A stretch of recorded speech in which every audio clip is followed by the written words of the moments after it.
All right, Caleb, it's on you. How, as you prepared, as you preached, how were you encouraged by this passage? Um, This passage, this sermon. yeah. Yeah, I think both that inhumanity, it's kind of what we were talking about earlier actually, but that God will punish inhumanity, and also just thankful for Jesus' blood. Yes, sir. Yeah. Yep. I was just kind of shaken up a little bit and like caused to reflect on like the intensity of God's wrath against sin. And it was a good reminder for me. Yeah, but I think just how much better the Bible's answer is to all this stuff than anyone else's. And then just at the end where you're like, most of the world's answer is God's love, but just how like weak and shallow that is. But actually, the God of the Bible, what a good answer to the evil in this world that we have, the mercy and the justice that come together. That's sweet. Yeah, man. In just like everybody else, I think the conversation from the small group resonates because I recognize the weakness in my own flesh at times. That as a result of, we used a fancy word, propitiation, that he took my punishment. It wasn't that God did not punish, but he took my place. And that, that's just good. I mean, that's a reason for a moment of rejoicing. Because not that I did not deserve the punishment that they got, but it's that I did not receive the punishment they had. That's good news. That's good news on the heels of bad news. You know what I mean? And then when you tell you can find that in Amos, man, you are cooking with gas. What would you say that you are working on as a preacher, communicator, teacher, understanding the scripture? You tried something, and I wish I could improve this. What would you say that would be? I wrestled with the general homiletical structure, because in Amos it's boom, boom, boom, and I tried to just put it into all the inhumanity and then all the punishment. So I don't know if that was the best way. I don't know. I took a shot at it, but could have been better made. Yeah. Phil?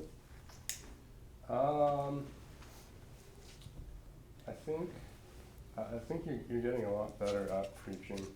I think the next kind of step that I can see is to work. Your sermons are very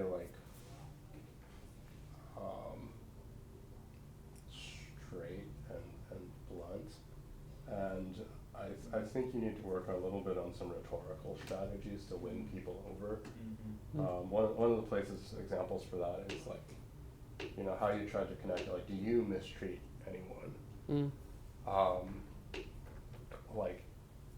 When you just paint such a black and white picture and you're bad just like them, it kind of loses some credibility because I didn't tear open pregnant women and I didn't enslave anyone, and so I think one of the things you could have done is you could have gotten everyone on your side of all these things are bad, but we're all culpable to some degrees, right? So I might not have personally enslaved anyone, but I've certainly bought a sweatshirt from someone who works at a sweatshop.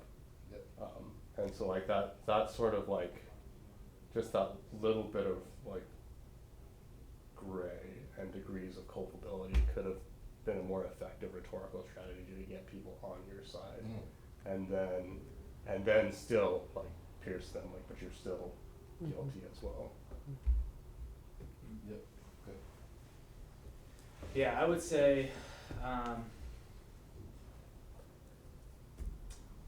to kind of take what Theo said and like run it a little bit further. Yeah, and this is what I struggled with yesterday. I don't think you convinced me as a non-Christian, one, that it's naive to think people are neutral.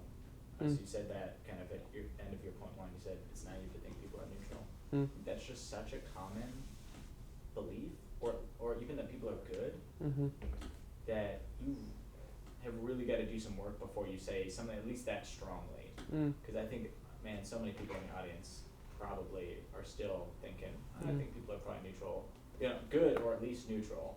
And I think that, yeah, especially kind of that language of naivete.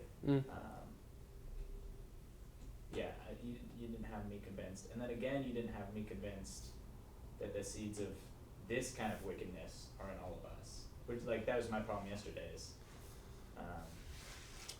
didn't quite convince a non-Christian that they are evil like this, deserving of judgment. So I think trying to figure out, maybe some more artful ways, some, like, asking more questions, trying to help us examine ourselves and be honest with ourselves.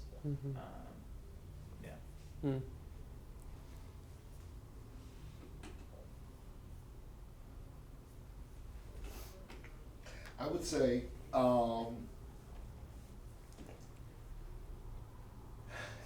as you prepare your sermon, create a process that works its way around the rectangle in order. Be sure to explain what the text, what this passage says to them then, and separate before you apply. See, because to try to work your way through each one and apply, well, there's some of them here. This text wasn't written to us.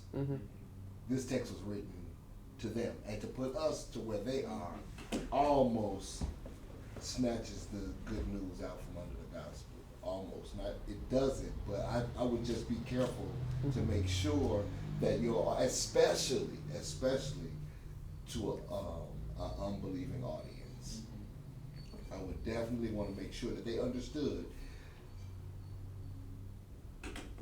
that what is written here, while God is still holy, just, and still requires the same things, the consequences are much different now than they were then. So just make sure to communicate what this passage was written, what it was meant to communicate to that audience, so that the person sitting here doesn't have a gloom and doom, because maybe I'm sitting here and my girlfriend that I'm not married to, we just got an abortion. So, and if that's the case, and I've jumped to application in the midst of an explanation, they hung up. So I would definitely explain to them, to the audience, that this text was written by Amos. In the beginning of the book, it's written by Amos, who was, and really lay out your exegetical work is, what is the context of this book? What is happening here? Hey, what's this earthquake? Make sure you don't leave the people to figure this out on their own. And because you had plenty of time that you could have done some of that in your sermon work and kind of withheld the good news on the back end of the bad news. Maybe you need to darken it up a little bit to say this is a time in which the people of God are very affluent, and but the way that they came to this affluence is not as a result of their own hard work, but they are benefiting from all of this negativity, or all of this inhumane is the word you use, behavior. So just make sure to separate between them and not jump immediately to application. Can I ask a follow-up? Because kind of how you were doing it, you were explaining it, and applying it at the same time. So I'm like, okay, is this to us? Is this to them? How should I respond in light of that? Mm-hmm. Okay. I guess there's tons of. So point is taken to think about how to be more careful in explaining them with them. The tension I feel is I'm afraid of getting lost in explaining all that stuff. You know what I mean? Yeah. And into irrelevance of historical. Whoa, that has nothing to do. So I don't know how to. Well, you at least want to get what's the first question on the worksheet out. Mm-hmm. Yeah, no. What's going on in this passage? Mm-hmm. Historically, literary. I mean, give me something in the way of explanation to situate this un-Christian ear in the Bible. Pull them in with you so they can read along with you. And sometimes that kind of will make the work easier if you do the hard work of exegesis. It makes the explanation a little bit better. Okay. Theo, you got another? I thought your gospel connection was good in that like you definitely like emphasize punishment throughout, and then you're like Jesus is like the one who takes the punishment for us. I think you could do a little bit more on like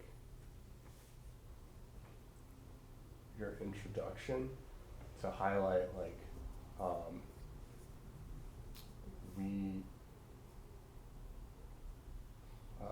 don't know the right way to say this, to make this sermon more about punishment than simply just like justice, if you want to use that gospel connect. Or like since you were highlighting in your introduction a lot about like what is God's response to justice, then like I would have like, in addition to like your punishment stuff, shown how the cross and what Jesus did at the cross also like restores the world back to like a good, like not only does he take care of his punishment, he also helps restore the world. So that anyways, in any way you frame it, like the gospel is like part of the solution to fix the problem you set up at the beginning. I like that. Are you almost suggesting like kind of displaying what the church is as a contrast to? Not necessarily. I think like just in my head, like what I felt like was like you asked the question a lot about like does God care about like man's inhumanity? And then I felt like with your gospel connection, it answered it to like a point, but it still kind of felt a little bit flat. Like it's just like so God cares enough to punish, but that didn't really fix man's inhumanity, really. Yeah, interesting. That's what you're saying. Huh. So like you can do it on either sides of the pole, like tighten up your questioners, like will God punish the wicked? And like, yeah, he will definitely punish the wicked, and that's great news, but that's also bad news. But here's the good news of Jesus. So then there's a consistency throughout.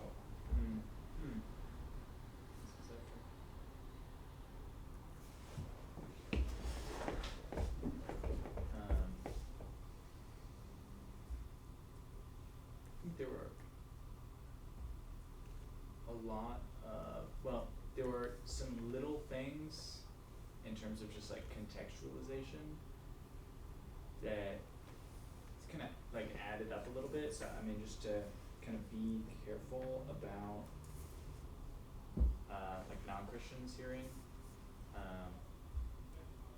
One like some of the context stuff with Amos. The abortion thing, like, I get it, but you might be trying to fight a battle that you just don't have the space to convince me of that. some like It's like setting off a grenade. Yeah. yeah. Go kill everybody. So like the like brotherhood language is like good, but it's like pretty male.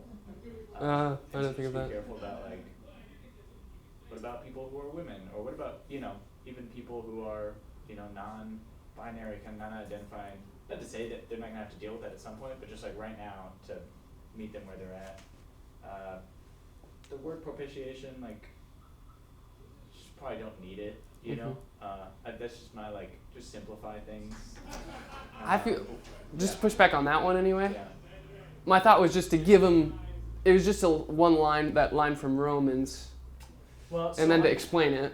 You explained it. You did explain it, but I just wonder if it would have been more effective to just basically, like, paraphrase the line from Romans. Okay. And just not use the word. I don't know. It could be. I think you did explain it, so I think it's not like you said propitiation didn't explain it. So you did explain it. I just wonder is that extra bit of explaining it, would it have just been better to just not use the word? Sure. And then in the very beginning, so I know these are like a bunch of little things, but none of them on their own are necessarily like huge. Maybe the abortion one would be the biggest. But yeah, just to kind of think about the non-Christian. You asked the question, you said, does God care about man's inhumanity? And you said this text is the answer to that. But instead of going to the answer, you went to like God speaking and then just told us that you wish that we treat it like it was God's voice. And that just didn't feel like that answered the question of like, does God care? So, and I see what you're doing. It's like He is speaking, He's actually like gonna answer it. But just being like careful about how you And then be sure order to say things. that. Yeah, it's more like I mean, even if connecting dots there for me. this text doesn't resolve it, be sure to say we'll see as this, this book evolves, or as we move further, that we'll, it's in the work. Yeah. That the literary context plays a role in how you interpret this text. Yeah. So we're not saying get the literary context and preach the next passage, but certainly we're not gonna preach this one as if that one doesn't exist, right? I would say are you done? Oh, sorry. Cause you were on the road, bro. I You're know, on the I know. road. The You're last only thing- supposed to how give do we- one, How right? do we actually have the text? Like, how do we have it? How do we have the text? What do you mean? You just told us to turn to it. Oh yeah, I figured it was printed out. Okay, yeah, that's it. That was like a little more down, but it's just like if there are Bibles like directed the page number or something, or like it was printed out. Yeah. Sweet. Now I'm done. Or direct your attention to the screens above. I'm Yeah, gonna yeah, read as you read. Yeah. Sure. I would say, in a word, edit. You want to be clear, and you want to make sure that you're saying things that are going to help. Here's an example. I don't know. You said it like 3 times. And so I know what you meant by suggesting. I don't even know what that is. But be careful about word selection, because you're the authority in the room. If you don't know, I don't know what the burning of lime is. exactly, but I thought it was better to at least say it. I don't think that's better to say that. Really? Just skip it?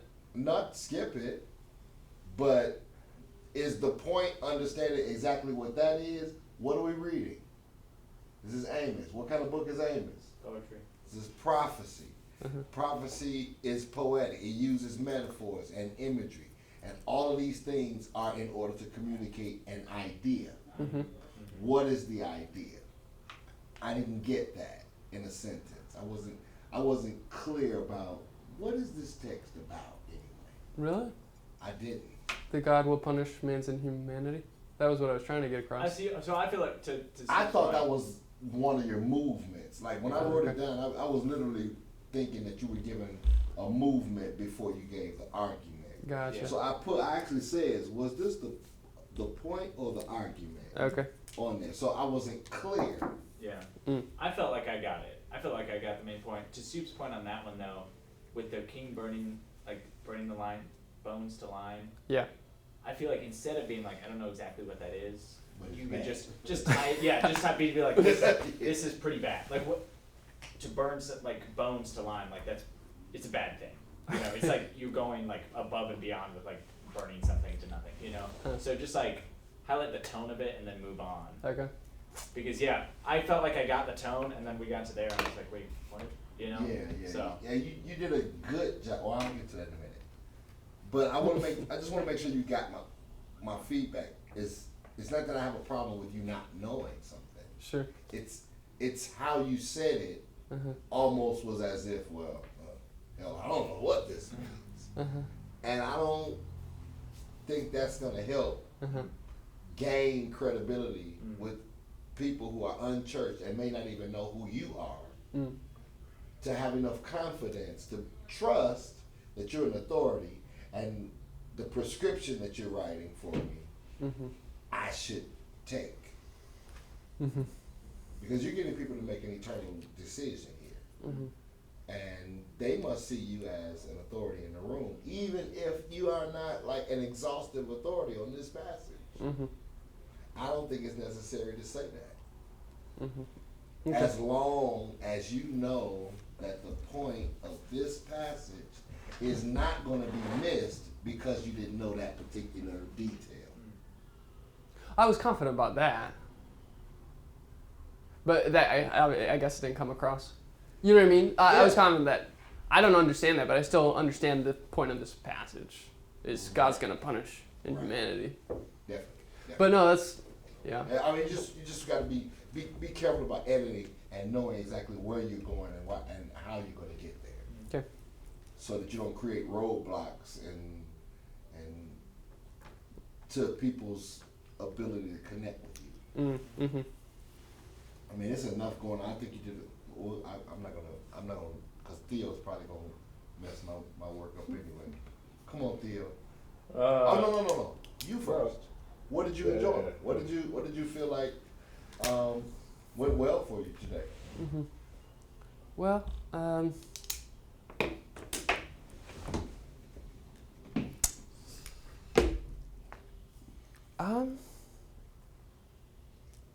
I enjoyed this passage of hearing the lion roar and just being taught to fear God like that. You know, that's great. I need that. Yeah. So that's one thing. So I just want to like keep on encouraging you, dude. Like you're getting like way better at preaching like every single time, and like every time I've heard you preach, like it's like better than the last time. So like before, it was hard for me to like follow you. Like I couldn't see like your argument. But even now, like even though like some pieces of it like weren't as crystal clear, like I totally get what you're saying and I hear it like very clearly. So like the only reason I was like pushing you to like work on rhetorical things is like that's the next step now that you've like mastered like having like a clean like this is what I have to say, this is my proof for what I'm saying kind of thing. Now it's just like working on like thinking about how to say it winsomely without losing people and stuff like that. So just affirmation, dude. Like you, from like the first time I saw you preach to now, it's like it's always better and better. Dude, I felt like now I think some of Theo's points on like your gospel and kind of like the implications of the gospel are cool. I hadn't thought about that, but I did really like your gospel connection. I thought rhetorically, the whole sermon when we got to it, and you were kind of like, Jesus didn't show up and just say, "Hey, don't worry about it, God's love." Like normally, hey, God's love sounds like a great thing, but in the context of your sermon, I was like, yeah, I don't want Jesus to show up and say God's love. Like there are horrible things that are happening. Like we can't just excuse those. So rhetorically, that's like a moment where I think you did really well. And also like, I think the gospel became more like full orbed because it wasn't so much of the time the gospel gets presented to non-believers is like Jesus died for your sins. It's like whatever, I don't care. Like I don't think I'm that bad of a person. I don't really care. But to demonstrate how like this random Old Testament book like connects to the gospel and how what Jesus is doing connects to this. In the mind of a non-believer, I felt like, oh, the Bible's really like interesting. It's really cool. Like something is going on here, and something about how Jesus showing up connects to this. Like that's worth paying attention to. So I felt like you made the Bible more interesting, worth paying attention to, worth thinking about, and actually kind of subtly undercut some sort of like simplistic ways of thinking about God and Jesus. And yeah, so I thought that was really cool. That was really helpful.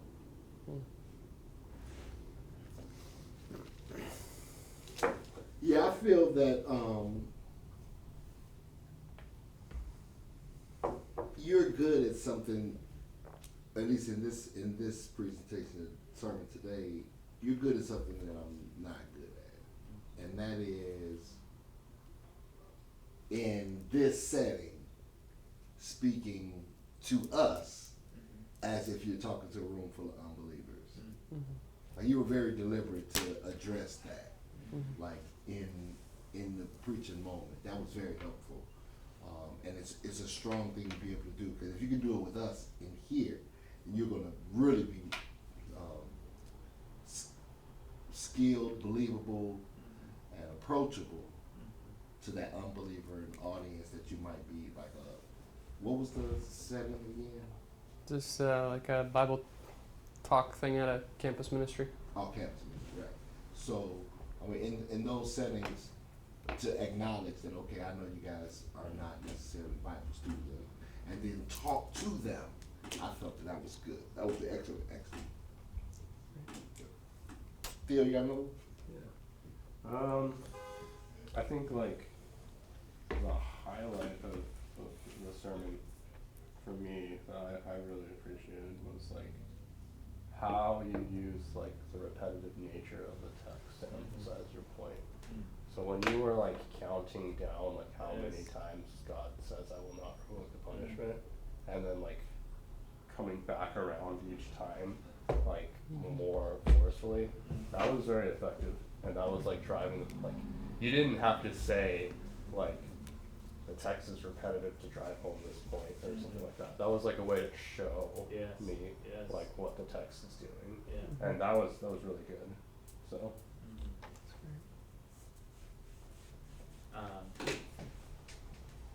yeah, that was a spicy moment.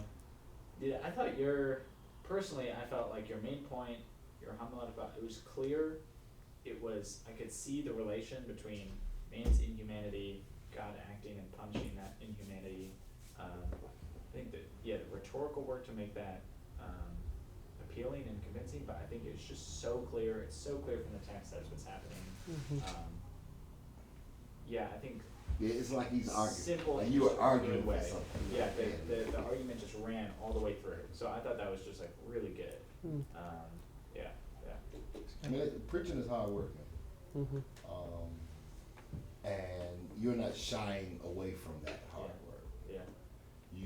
We can clearly hear you're arguing to a point.